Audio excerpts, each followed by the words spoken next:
these first 2 games are on the road, so we just have to go out there and play basketball. Treat it like a road game, and that's pretty much it. I mean, I don't think nobody really goes in feeling a certain way about it. They just want to go in and win the game. You know, when you think about it and you know how the series started and the way we felt after game 1 against Boston, you just try to not, have the feeling again, try to avoid that almost like, embarrassment that we had after game 1 because we wasn't ourselves. Against Boston, you can go down 1-0 and you still be fine, but against Toronto, it's hard to be in that spot. We lose the first game in your home. And I think, as I said, guys are aware of that. Those guys kick things off tomorrow night. Is it me, or does it feel like either team could win this thing? All of it. Everything. Either team can. Okay. Either team can. That was all I wanted to know. Either way, the Eastern Conference Finals, a lot to argue with. Let's kick it off. Here they come, yo. Here they come. Honest. After that shot, Kawhi Leonard. After the shot. After the shot. Fair I mean, it changes. You know how the playoffs go. I mean, right now, he's playing at a super high level. He's playing like the best player in the NBA. Jay? I'm going with Paul Pierce. The 3 best players to me in the playoffs have been Greek Freak, KD, and Kawhi Leonard. He just shot down the Philadelphia 76ers with 3 All-Stars in Joel Embiid, Ben Simmons, and Jimmy Butler. Locked up Jimmy Butler in the 4th quarter.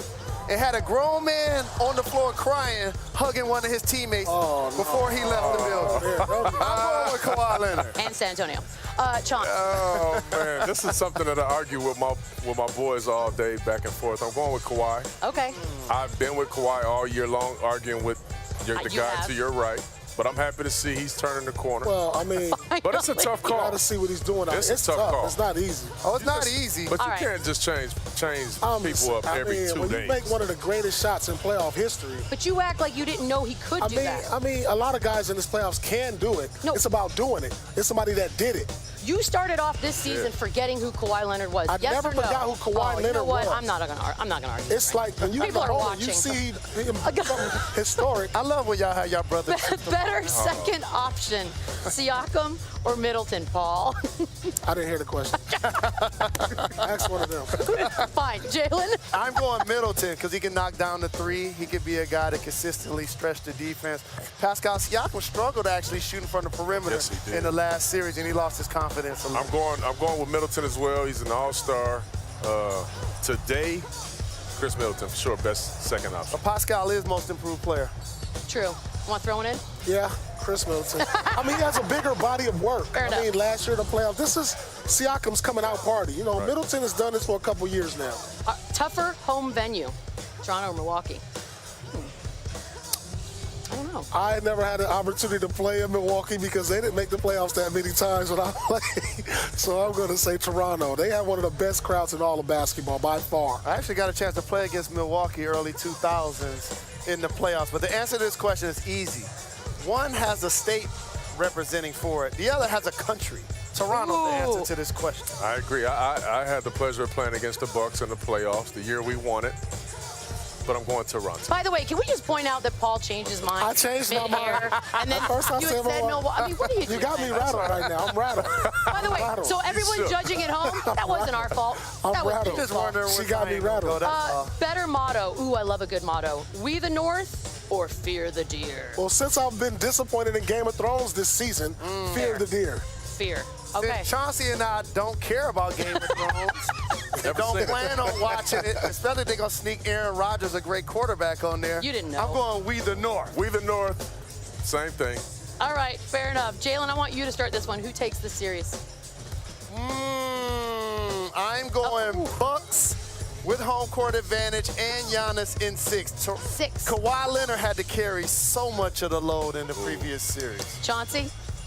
Ooh, this is going to be tough, but I'm going to go Bucks in 7. Ooh, all right, that'll be fun.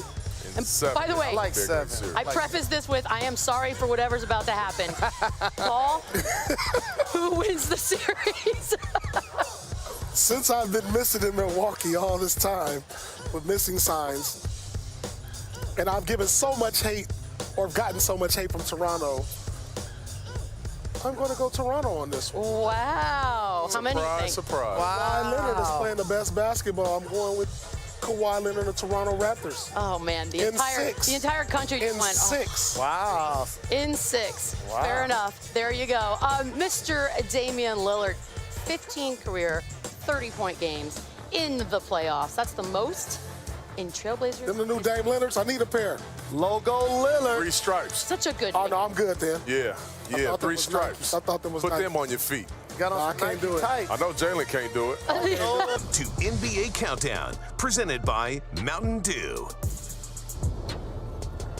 And welcome. It's a familiar place. It's Oracle Arena out here in Oakland, California. I've got the rational, somewhat honest Chauncey Billups all the way to my left. Really? The always dapper and well-behaved Jalen Rose. Yes, he is. And the man to my right who would literally Thank trade in you, Michelle. everyone for Zion Williamson is here on my right. 99%. Paul Pierce. Yeah, And that our is it. captain, Michelle Beadle. Oh, I don't need an introduction. she So doesn't. we've got a game. It's coming up in, I don't know, an hour or so, but it's the Warriors trying to go for that three-peat. Before any of that can even happen, our storyline happens to be Magic Ping Pong Ball Night. Yeah, that's right. It's not just the Western Conference Finals kicking things off. It's our storyline brought to you by Mitsubishi Motors. As we get things started, game 1 of these Western Conference Finals.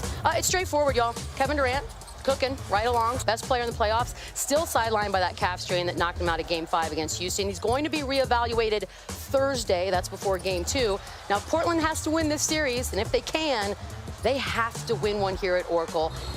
And they won't have Kevin Durant to deal with right off the start. So, Warriors, Blazers, they split their 4 head-to-head meetings 2-2. Both teams averaging better than 110 a game. Both teams got the best out of their stars. All of that being said, the Warriors and their vulnerabilities, we've talked about it so much this season. What has it taught you, Jay? Or their invincibility.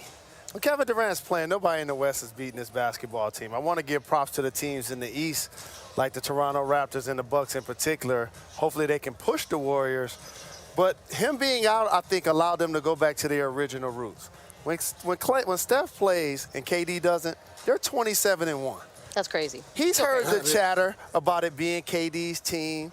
They've heard the chatter about KD possibly leaving. So you know what they do? They like, all right, if that's the case, we're going to go out and ball and show him and show the world we can still win without him. That's so fair. based on those dynamics, they don't need to rush him back. I think they're confident regardless. I mean, that's a good record, but is that a record with playoff basketball? No, it's regular season Regular included. season. So that's something to keep an eye on. You agree? To me, the thing is, and you talk about them being vulnerable, it just speaks to, and we never had the kind of success that this Warriors team has had, but I've been to the finals twice in a row, and the regular season gets boring. They were bored.